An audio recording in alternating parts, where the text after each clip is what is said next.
Quando recebi a mensagem anônima dizendo "ela ainda está lá", não imaginei que minhas pernas me levariam de volta àquele lugar que minha família sempre jurou nunca ter existido. Eu cresci ouvindo histórias fragmentadas sobre uma vila no interior de São Paulo chamada Caiçara Velha, mas nenhuma estrada ou mapa moderno a mostrava. Era como se todos tivessem feito um pacto de esquecimento coletivo.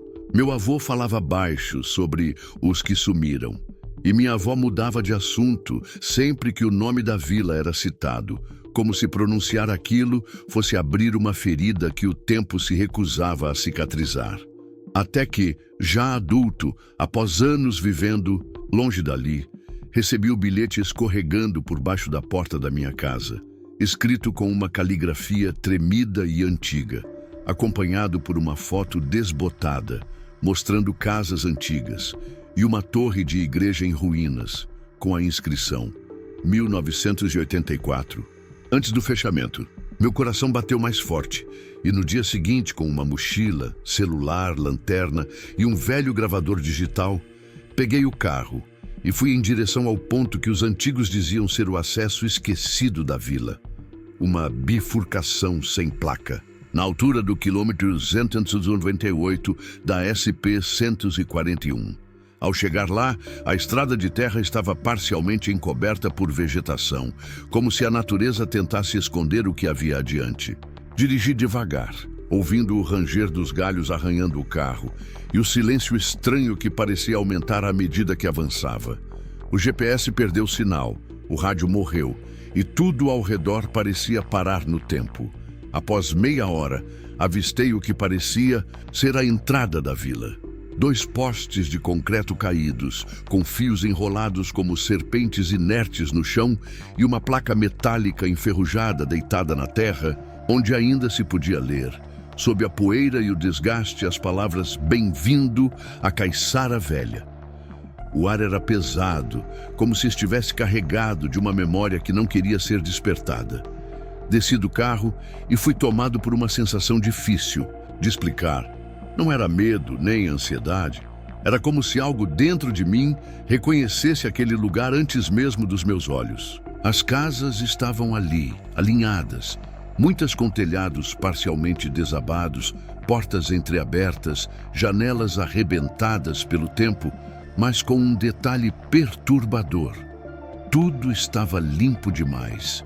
Nenhum sinal de poeira acumulada, nem animais ocupando o espaço. Era como se os moradores tivessem saído horas atrás.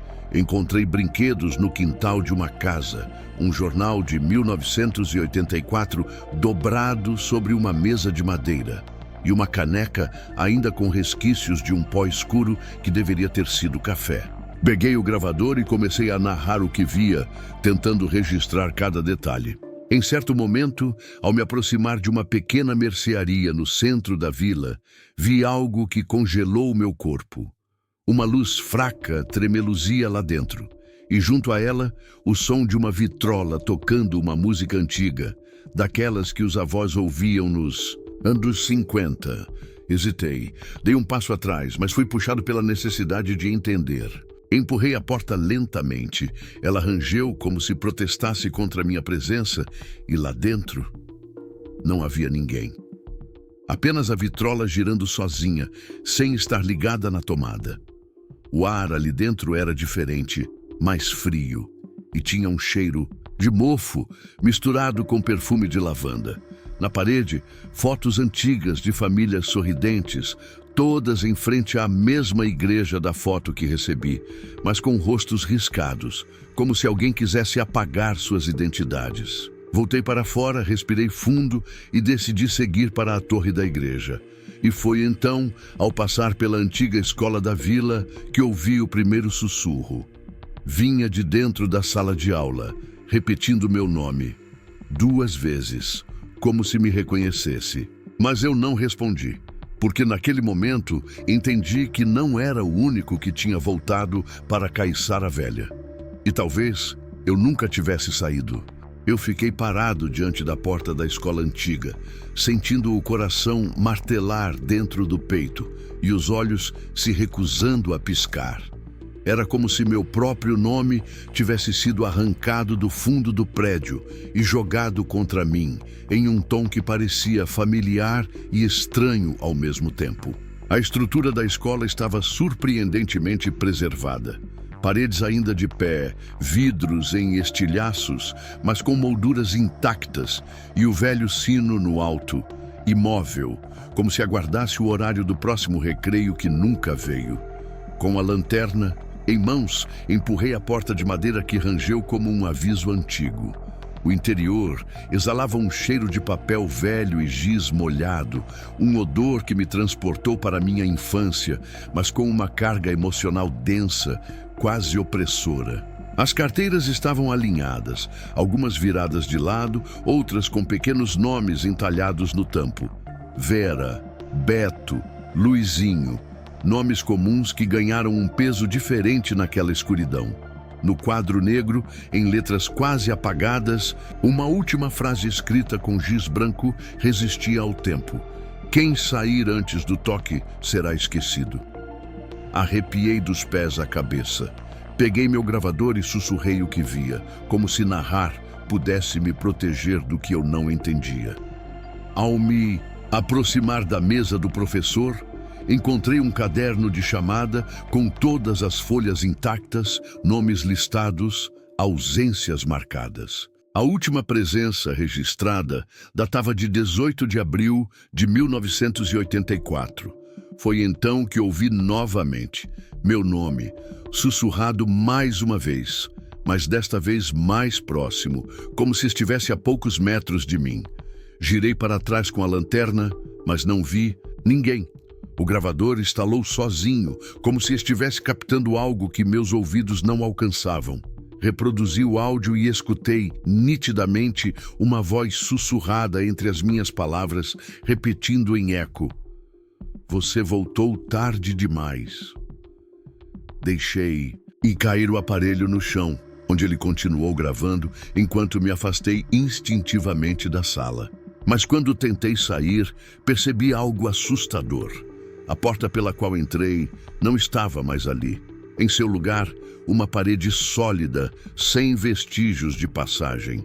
Girei no ambiente em desespero e percebi que todas as janelas estavam cobertas por tábuas, que não estavam antes. A escola havia se transformado em uma prisão silenciosa.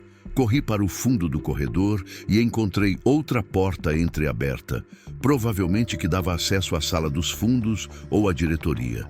Entrei. A luz da lanterna vacilava. O ar estava mais denso e havia uma sensação de eletricidade estática no ambiente, como se algo estivesse prestes a acontecer. Nessa sala, encontrei algo ainda mais perturbador. Uma prateleira com dezenas de fitas VHS, cada uma rotulada com datas e nomes de crianças. Peguei uma delas que dizia Ana Paula, 170484, e ao meu lado havia um aparelho de TV antigo com um videocassete. Contra o instinto, liguei tudo com uma extensão que vinha do chão. Sim, havia eletricidade naquela escola esquecida, e a imagem em preto e branco surgiu tremida, mostrando uma sala de aula vazia. Em poucos segundos, uma menina apareceu, em cena, de costas, encarando o quadro negro. Ela parecia repetir algo baixinho, movendo os lábios. A câmera se aproximava lentamente dela, como se fosse alguém a filmando, mas ela não se virava. Quando finalmente virou o rosto para a câmera, olhou diretamente para mim, como se soubesse que eu a assistiria décadas depois. Seus olhos estavam completamente pretos. E então a fita travou. A TV desligou sozinha e a luz da lanterna apagou. Fiquei em silêncio total por alguns segundos até a luz acender sozinha de novo, mas com um tom avermelhado e fraco. Olhei ao redor e vi na parede ao lado da TV uma frase que antes não estava ali, escrita com algo que parecia tinta escura, mas tinha o cheiro metálico do sangue. Se você viu, ela já sabe. Corri para a porta e dessa vez ela estava aberta. Voltei para a rua em desespero, ofegante, e tropecei ao sair. Mas ao me levantar percebi algo que me fez duvidar da realidade. A vila já não estava como antes. Agora havia luzes acesas em algumas casas, roupas estendidas em varais e fumaça saindo de algumas chaminés, como se Caiçara Velha tivesse voltado à vida, ou como se eu tivesse atravessado um limite que não deveria ter tocado. A sensação era de que o tempo havia se rasgado em dois. A vila silenciosa e abandonada que encontrei na chegada agora pulsava com sinais de vida. Mas não era uma vida normal. As casas em que não se via movimento há horas agora exibiam cortinas balançando, portas entreabertas com luzes fracas vindas de dentro e sombras que pareciam se mover sutilmente atrás das janelas. O cheiro de fumaça era real, vindo de chaminés acesas. E em algumas calçadas, brinquedos haviam mudado de lugar como se tivessem sido usados há poucos minutos. Era como se a própria vila estivesse me testando, observando minhas reações, decidindo até onde me deixaria ir. Caminhei devagar até a casa mais próxima, com luz, uma pequena construção de madeira com trepadeiras secas na varanda. A porta estava entreaberta. Bati 2 vezes, mais por ritual do que por prudência. Ninguém respondeu. Empurrei a porta e entrei. A sala estava organizada demais para um local supostamente abandonado por 4 décadas.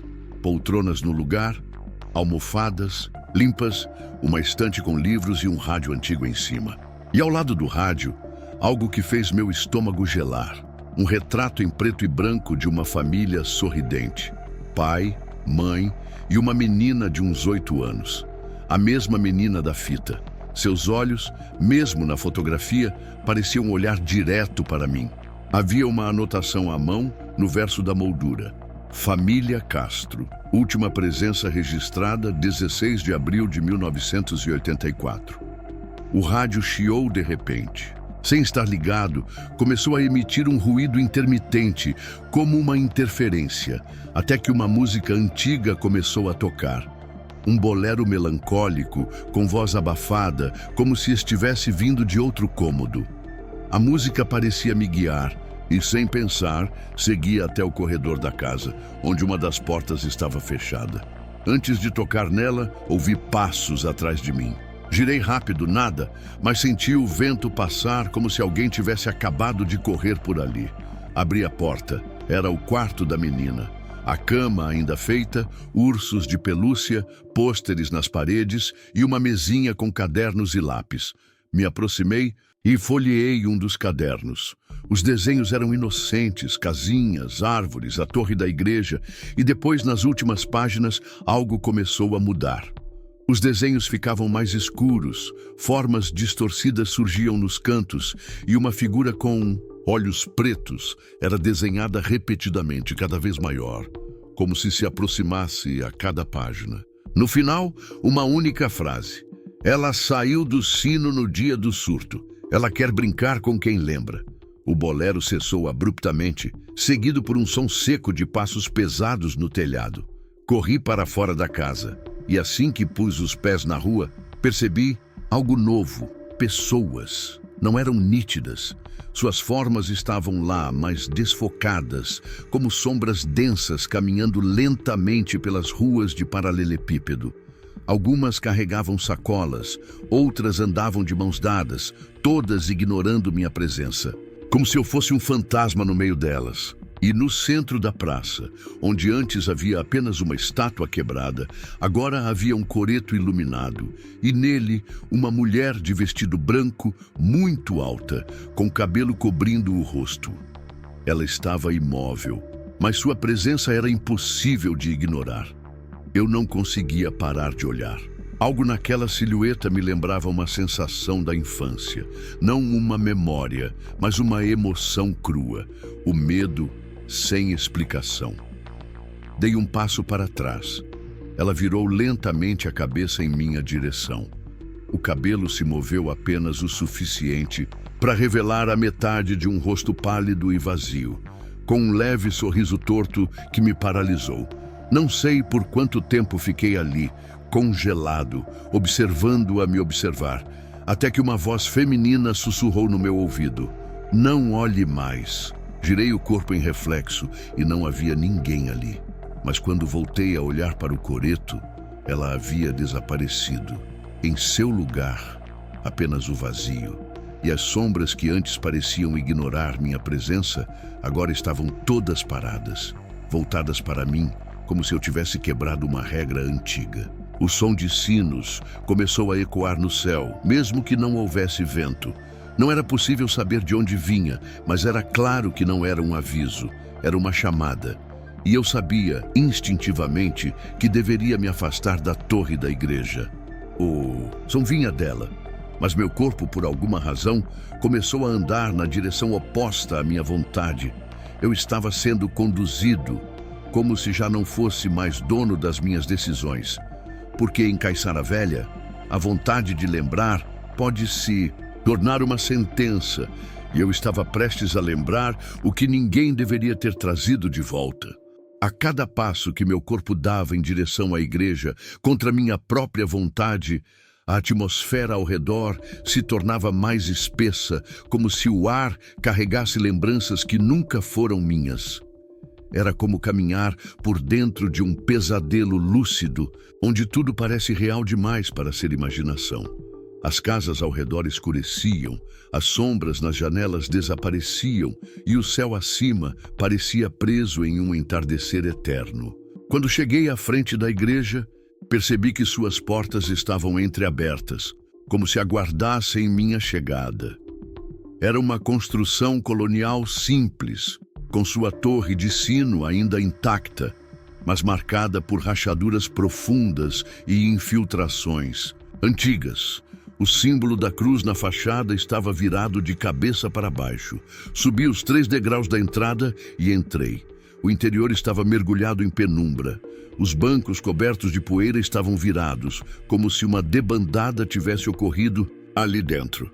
No altar havia velas apagadas e um vitral quebrado que deixava entrar uma luz cinzenta, cortada por partículas densas de pó que flutuavam como fantasmas.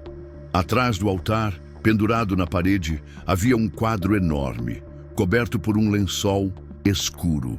Algo em mim sabia que não deveria tocá-lo, mas me aproximei. Quando levantei o tecido, vi a pintura de uma cena que não era sagrada. Dezenas de moradores da vila ajoelhados diante da torre da igreja, com olhos negros e bocas abertas em um grito silencioso, enquanto, no topo da torre, uma figura feminina, de braços abertos, flutuava acima do sino. O mesmo sorriso torto, o mesmo cabelo cobrindo o rosto. No canto da tela, com tinta desbotada, estava escrito: "Ela desceu em abril de 84. O chão rangeu atrás de mim. Girei rápido com a lanterna e vi uma porta lateral que se abriu sozinha. A escada que levava à torre do sino estava logo ali, estreita e mal iluminada. Cada degrau que eu subia parecia ecoar um sussurro do passado, como se os próprios degraus contassem a história que ninguém mais ousava dizer em voz alta. No topo, encontrei o sino, enorme, enferrujado, coberto por marcas estranhas, como símbolos riscados com algo afiado. No centro da sala circular, havia uma pequena mesa de ferro com um gravador de rolo ainda em funcionamento. Contra todo o instinto de autopreservação, apertei o botão de play. Uma voz masculina começou a falar, trêmula, urgente. "Aqui é o padre Henrique Castro. Hoje é 18 de abril de 1984. Eles não me escutam mais. A vila está sob influência dela. Tudo começou com a menina. Ela apareceu depois da tempestade, à beira do rio. Diziam que era muda. Acolhemos com carinho, mas desde então começaram os desaparecimentos, os sonhos. O sino toca sozinho à meia-noite e aqueles que ouvem mudam, os olhos escurecem, esquecem de quem são." A vila pediu isolamento, mas ela não quis que esquecêssemos. Ela quer que se lembre. Ela se alimenta da lembrança. A fita parou bruscamente. No mesmo instante, o sino acima de mim estremeceu e emitiu um som metálico abafado, mesmo sem movimento visível. A vibração percorreu meu corpo como um choque elétrico. E então eu vi. Do lado de fora da pequena janela da torre, a vila havia mudado novamente. Agora estava completamente escura, exceto por uma única casa iluminada no centro da praça. A escola, de onde eu havia saído. Mas ela parecia diferente, maior, com uma estrutura nova, como se tivesse sido reconstruída enquanto eu estava ausente. Desci correndo os degraus, mas o tempo parecia ter esticado. Cada passo levava mais do que deveria. Quando finalmente saí da igreja, o chão estava coberto por uma névoa espessa e as sombras que antes caminhavam agora estavam estáticas, todas viradas em minha direção. Elas não tinham rostos, apenas contornos humanos, com olhos negros brilhando no meio da bruma. Caminhei lentamente em direção à escola, sentindo que a resposta estava ali. Mas antes de atravessar a praça, um homem surgiu da escuridão, vestindo um jaleco rasgado e com uma pasta de couro na mão. Tinha o rosto parcialmente coberto por um lenço empoeirado e os olhos fundos, como se não dormisse há décadas. "Você não deveria ter vindo", disse ele com a voz rouca. "Ninguém que escuta o sino volta igual. Ela está dentro agora, e quanto mais você lembra, mais forte ela fica." Perguntei quem ele era. Ele hesitou. Então abriu a pasta e me mostrou documentos datados de 1984. Relatórios médicos, laudos sanitários, ordens de evacuação. Tudo assinado por órgãos do governo estadual.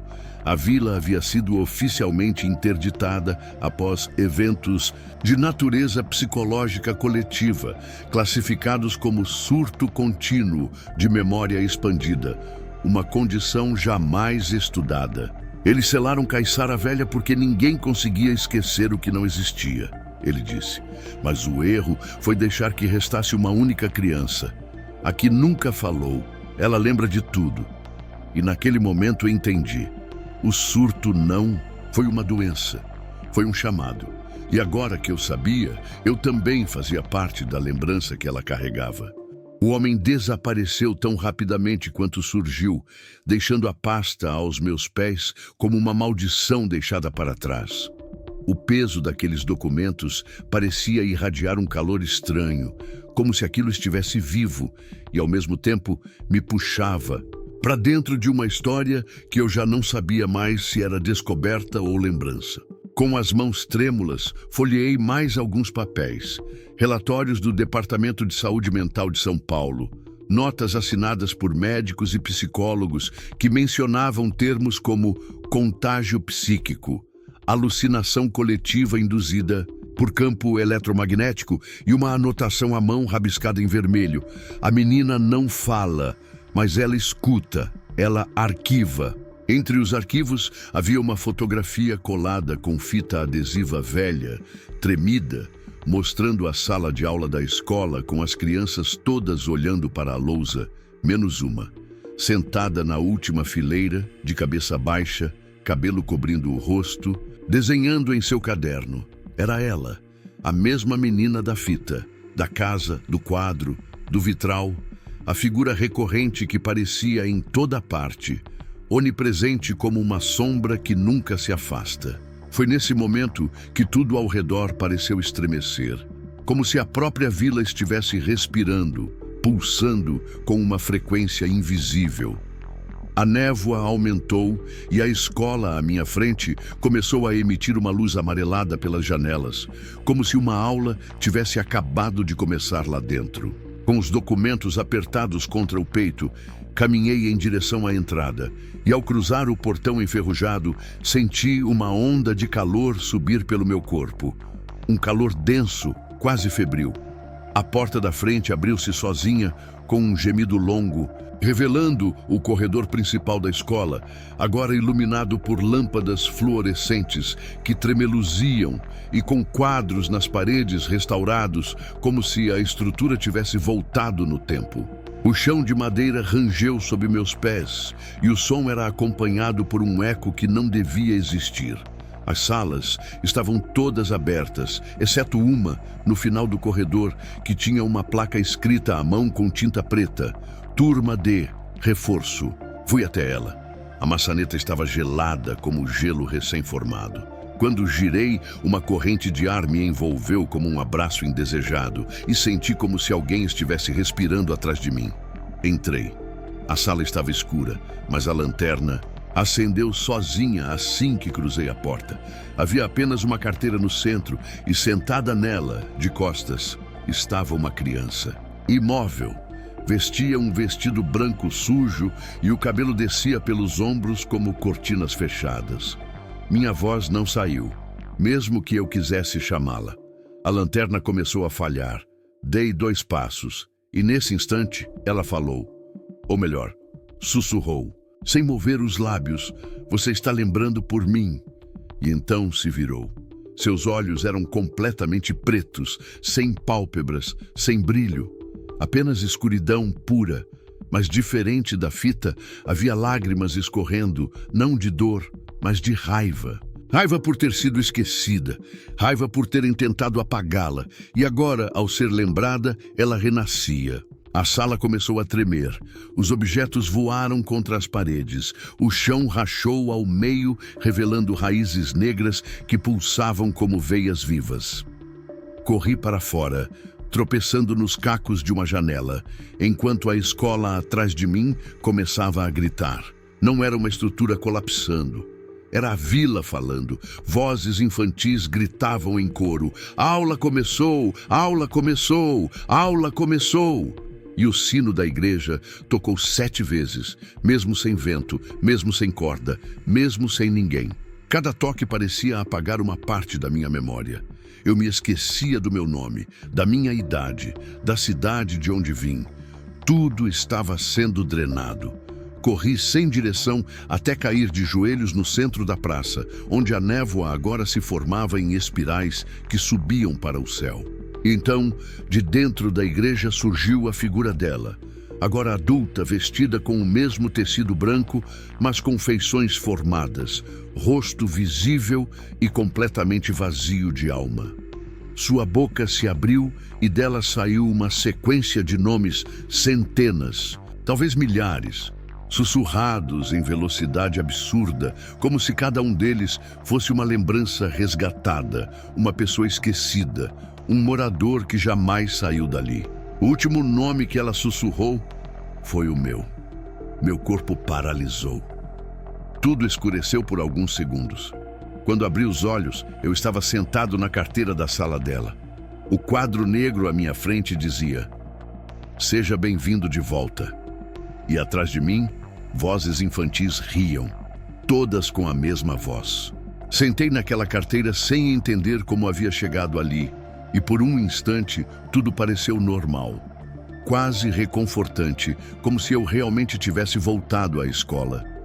A luz da sala estava acesa, o ventilador de teto girava lentamente e os quadros na parede mostravam desenhos feitos por crianças comuns, casinhas, árvores, paisagens coloridas. Mas ao olhar com atenção, percebi que algo não se encaixava. Todos os desenhos eram assinados com o mesmo nome: ela. Apenas isso. E em todos os quadros havia uma figura de olhos pretos, sempre presente, sempre sorrindo, mesmo nas paisagens mais felizes. Olhei para o lado e vi que a sala estava cheia, crianças sentadas, olhando para a frente com expressão vazia. Não piscavam, não falavam. E quando virei para o quadro negro, uma nova frase havia aparecido: "Quem tenta sair antes da última lição, esquece quem é." Tentei levantar, mas minhas pernas estavam paralisadas. O gravador digital no meu bolso estalou e começou a gravar sozinho. A voz que saiu dele, porém, não era minha, era dela. Hoje é o dia da prova. Lembrar ou esquecer? Quem lembrar, fica. Quem esquecer, volta vazio. A porta da sala se fechou com força e ouvi o som metálico de uma chave girando. Senti uma pressão absurda nas têmporas, como se algo tentasse invadir minha mente. As crianças se viraram ao mesmo tempo para me encarar. Todas tinham os olhos negros, todas eram ela. Suas bocas se abriram e repetiram em uníssono: "Lembra, lembra, lembra."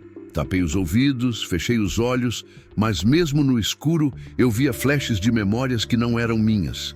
Uma tempestade na madrugada de 1984, uma menina sendo trazida por pescadores, um padre trancado no campanário, gritando para não tocarem o sino, pessoas se arrastando pelas ruas como sonâmbulos, enquanto a torre vibrava com um som agudo e impossível.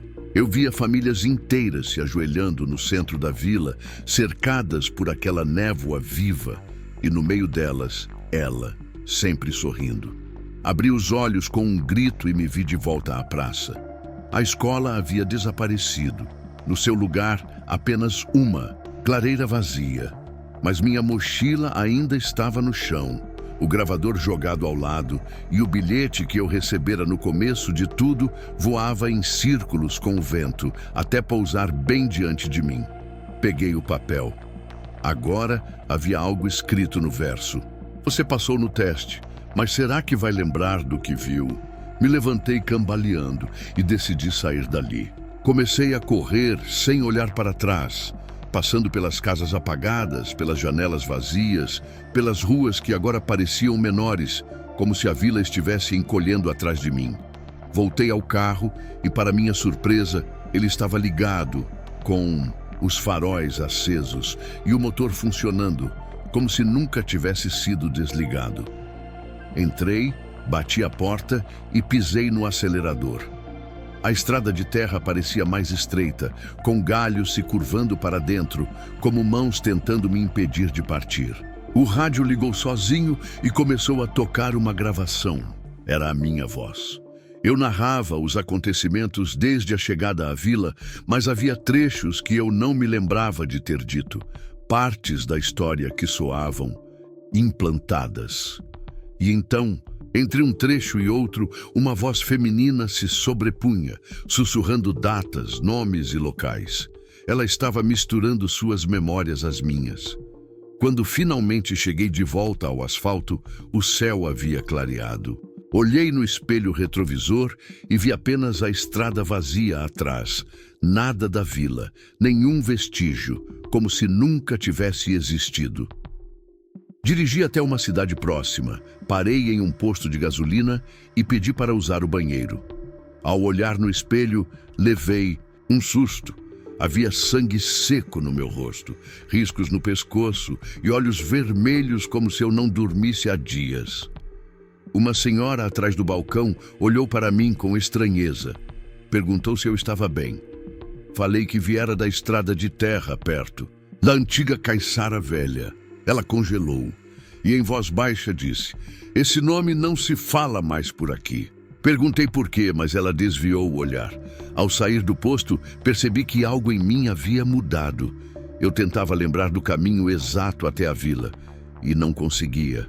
As memórias estavam borradas, as imagens distorcidas, mas o som do sino ainda ecoava de vez em quando na minha mente como um lembrete. Eu havia saído de lá, mas algo de lá havia saído comigo.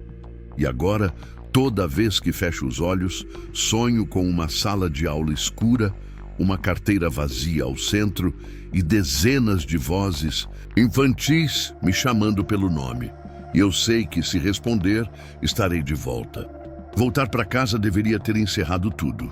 Era o que eu pensava. Mas havia um silêncio novo em tudo ao meu redor, como se a própria realidade tivesse ficado com receio de me receber de volta. Os sons da cidade, antes familiares, pareciam abafados. As cores estavam mais pálidas, os rostos mais distantes. Passei os dias seguintes tentando registrar o que lembrava, organizando as fitas, os documentos, as fotos que tirei. Mas quando conectei o celular ao computador, as imagens estavam corrompidas, distorcidas por uma mancha escura que crescia nos cantos da tela como fungo digital. Os arquivos de áudio estavam inteiros, mas ao reproduzi-los, ouvi minha voz acompanhada de outras. Vozes infantis murmurando em segundo plano, quase imperceptíveis, como se tivessem sido gravadas do outro lado de um espelho. Decidi procurar registros oficiais da vila, esperando encontrar algum traço de Caiçara Velha em arquivos históricos, reportagens antigas, qualquer menção. Mas toda vez que eu digitava o nome em buscadores ou bases de dados, a tela piscava e reiniciava. Fui até uma biblioteca estadual e pedi acesso aos arquivos físicos. Um bibliotecário idoso, ao ouvir o nome da vila, me encarou com os olhos apertados, depois se levantou sem dizer nada e voltou com uma pasta amarelada pelo tempo. Isso aqui apareceu na limpeza do porão há alguns anos. Ninguém sabe de onde veio. Talvez ajude. Dentro havia 3 páginas datilografadas, sem carimbo, sem assinatura. Um relatório incompleto, descrevendo eventos anômalos no setor 9 do Vale de Itapiranga, SP, com a seguinte observação grifada em vermelho. Área 33 interditada por tempo indeterminado. Proibida a cartografia aérea e terrestre. Ao lado, havia o esboço de um mapa com uma grande mancha preta sobre a área da vila. Perguntei se ele sabia algo mais, mas o homem apenas respondeu: se você achou essa vila, ela também achou você. Aquilo soou mais como um aviso do que uma resposta. Ao voltar para casa, notei que minha caixa de correio estava aberta e uma carta havia sido deixada ali, sem remetente. Dentro, um bilhete escrito à mão. Você está se lembrando demais. Pare antes que ela te ensine o que não pode ser esquecido. Comecei a desconfiar de tudo. Na mesma noite, ao tentar dormir, escutei risos no corredor do meu apartamento. Risinhos de criança. Mas eram 3 da manhã e eu moro no 9º andar. Me levantei e abri a porta. Nada. Apenas o corredor vazio e frio. Mas no chão havia algo. Uma pequena folha rasgada de caderno infantil, com um desenho feito a lápis, a igreja, a torre, e eu parado na frente da porta com olhos completamente pretos. Atrás da folha, escrito em letras tortas, a frase: volta, eu para a aula. As noites seguintes se tornaram uma tortura. A cada vez que eu fechava os olhos, sonhava com a vila. Não como antes, abandonada. Agora, ela estava viva. E eu fazia parte dela. Eu era o professor da sala escura. E todas as crianças eram ela. Uma só consciência dividida em rostos diferentes. Acordava suando, com o som do sino ecoando na cabeça. Até que decidi gravar um vídeo, contar tudo, registrar antes que minha mente desmoronasse de vez. Gravei, editei, subi no canal. Esperei, mas o vídeo não foi entregue. Caiu em análise de conteúdo. 3 horas depois, o próprio YouTube excluiu o vídeo e enviou uma mensagem automática dizendo que o conteúdo violava diretrizes sobre manipulação da realidade. Nunca vi aquela categoria antes. Tentei de novo. Postei em fóruns, redes sociais, o mesmo padrão. O conteúdo sumia. Comecei a receber mensagens de perfis sem foto dizendo: ela não quer ser lembrada assim. Não é por aí. Você está acordando os outros. No 5º dia, fui ao consultório de um neurologista que me atendeu sem entender meus sintomas. Descrevi minhas visões, as vozes, a perda de memória. Ele pediu exames, mas antes mesmo de entregar os resultados, me ligou pedindo para me encontrar fora do consultório. Seu caso me lembra outros 3 pacientes. Todos vieram de Itapiranga. Perguntei onde estavam. Ele respondeu: sumiram. No dia seguinte recebi um e-mail anônimo com um vídeo em anexo. Era a mesma fita da menina, mas agora com data atual. Ela parecia mais velha, sentada na mesma carteira com a mesma roupa, e agora olhava diretamente para a câmera com um olhar humano. Chorava e sussurrava: me lembra, me conta, me vive. Fechei o vídeo e desliguei tudo. Apaguei as luzes da casa, sentei no chão da sala. e percebi que algo em mim já não estava mais aqui. Partes da minha infância estavam desaparecendo. Nomes de familiares escapavam. O rosto da minha mãe surgia desfocado quando eu tentava lembrar. Ela estava tomando espaço, e a cada memória que se esvaía, eu sentia o lugar dela crescer dentro de mim. Porque a vila não foi feita para ser visitada. Foi feita para viver em... Quem ousa lembrar? Acordei em posição fetal no chão da sala, sem saber quanto tempo havia passado. As cortinas estavam fechadas, o relógio parado e o ambiente inteiro cheirava a mofo, como se minha casa tivesse sido selada há semanas. O telefone estava fora do gancho. As luzes não acendiam. Quando finalmente me levantei e fui até o espelho do banheiro, vi algo que me fez recuar. Meu reflexo tinha um leve sorriso torto, mesmo que minha boca estivesse fechada. O reflexo me encarava com olhos vidrados, escuros nas bordas, e no momento em que virei o rosto para o lado, o reflexo continuou me olhando. Era como se algo tivesse ocupado meu lugar ali dentro. Passei a mão no espelho, gelado, mas parecia pulsar sob meus dedos. Escrevi com o vapor da respiração uma única palavra: sou eu? E uma resposta surgiu embaixo, como se escrita do outro lado: agora é. Corri para o quarto, peguei o celular e liguei para meu irmão, a única pessoa com quem eu não falava. Há anos, quando ele atendeu, sua voz foi tomada por estática e, em seguida, uma risada infantil surgiu do outro lado da linha. Você lembra dele? Disse a voz, e desligou. Meu corpo inteiro gelou. As janelas começaram a embaçar, mesmo sem umidade no ar. Saí para a rua tentando respirar algo que fosse real, mas lá fora tudo parecia diferente. A rua estava deserta. Os prédios pareciam maiores, mas sem janelas visíveis. Nenhum som de carro, de gente, nem mesmo de pássaros. Como se o mundo inteiro tivesse sido pausado. Caminhei em direção ao mercadinho da esquina e ele estava aberto, iluminado, por uma única lâmpada tremulante. Lá dentro, uma criança estava parada diante da geladeira de sorvetes, olhando fixamente para mim. Vestia uniforme escolar antigo, sapatos pretos, cabelo preso em 2 tranças. Quando me aproximei, ela sorriu. Você trouxe ela com você, disse. Agora ela quer brincar aqui também. Perguntei seu nome, mas a criança simplesmente apontou para a parede atrás do balcão. Havia um quadro com várias fotos de moradores antigos da vizinhança. Em uma delas, vi meu rosto. Só que era de décadas atrás.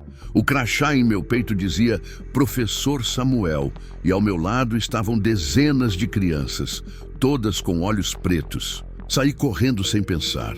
O chão parecia se mover como uma esteira. A cidade girava levemente, como se estivesse sendo reconfigurada por uma presença que eu havia liberado. Ao chegar em casa, a porta estava escancarada, e no sofá havia uma fita cassete com um rótulo rabiscado. Última aula. Liguei. A gravação começou com uma música de ninar, lenta, arrastada, como se tocada ao contrário. Depois minha voz surgiu, mas não era minha voz de agora.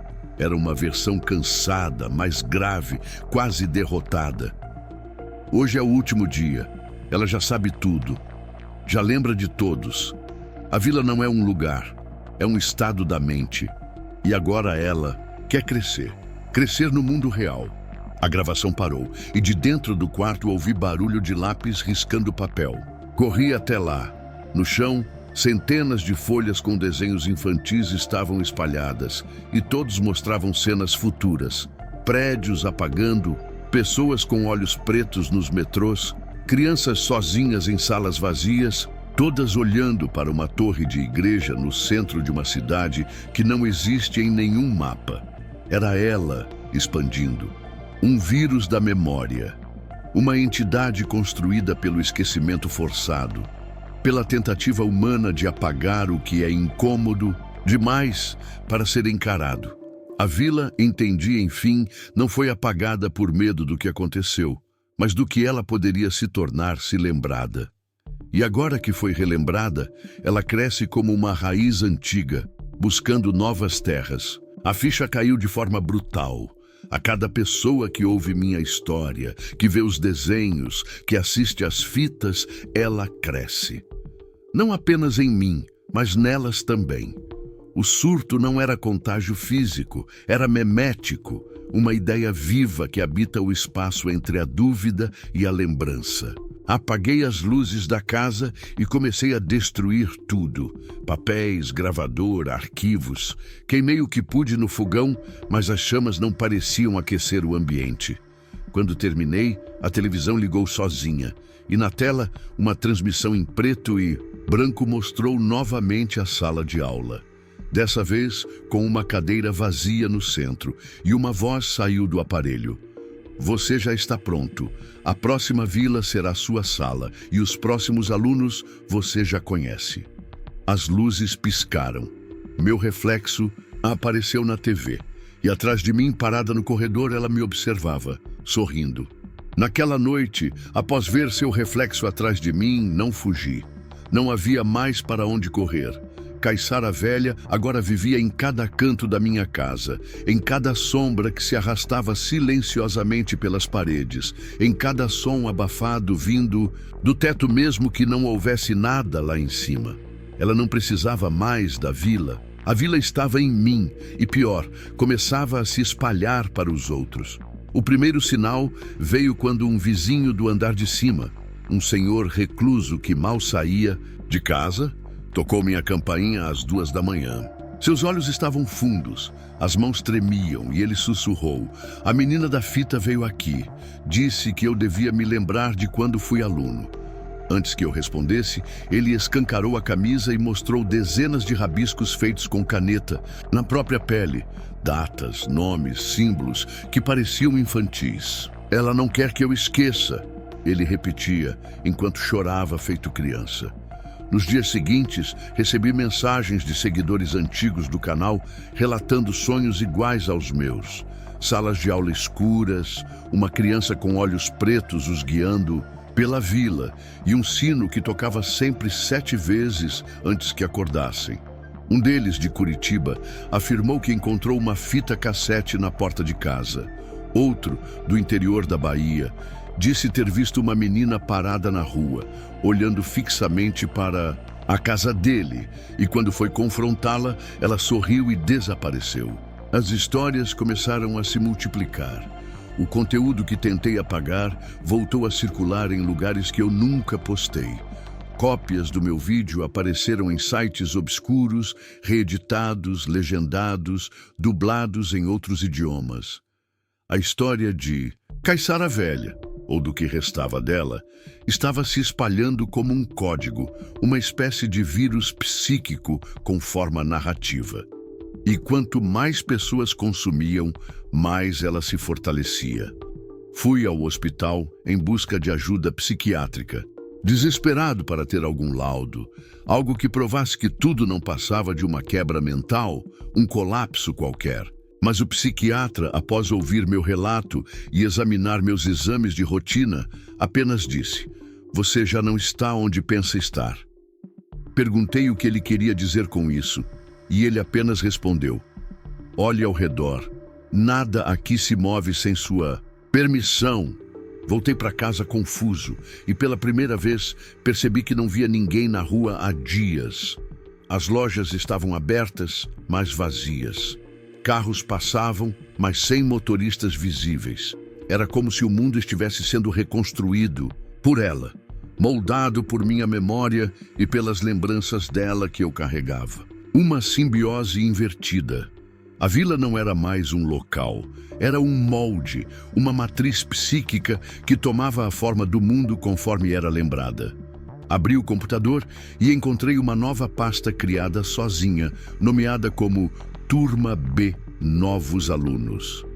Dentro, centenas de arquivos de vídeo começaram a se formar diante dos meus olhos, com nomes que reconheci de comentários em vídeos antigos, mensagens que recebi, pessoas que ouviram minha história. Em todos os vídeos, as mesmas cenas. Uma sala de aula, uma criança sozinha em uma carteira e o som de um sino ao fundo. Entendi o que estava acontecendo. Cada um que ouvia, sonhava.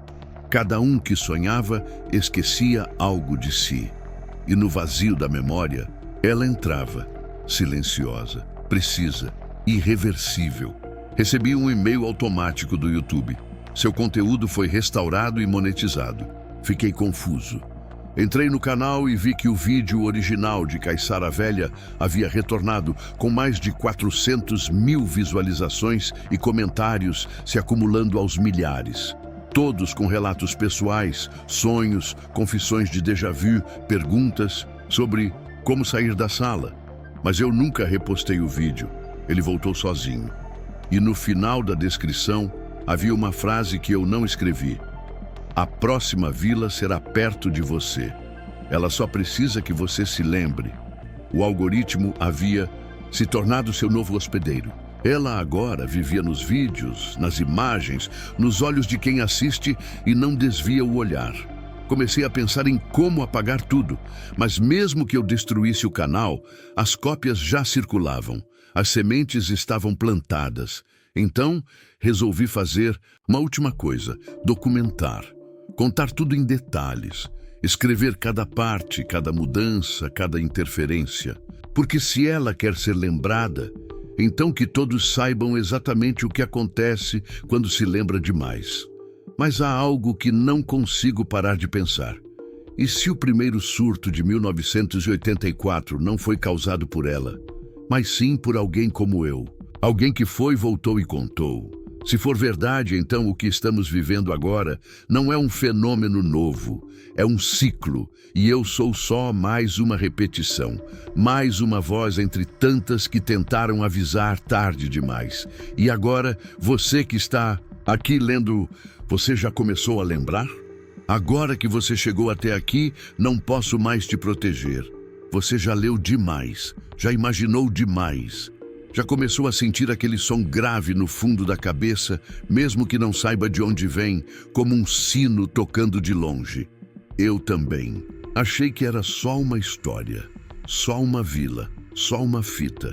Mas Caiçara Velha nunca foi um lugar físico.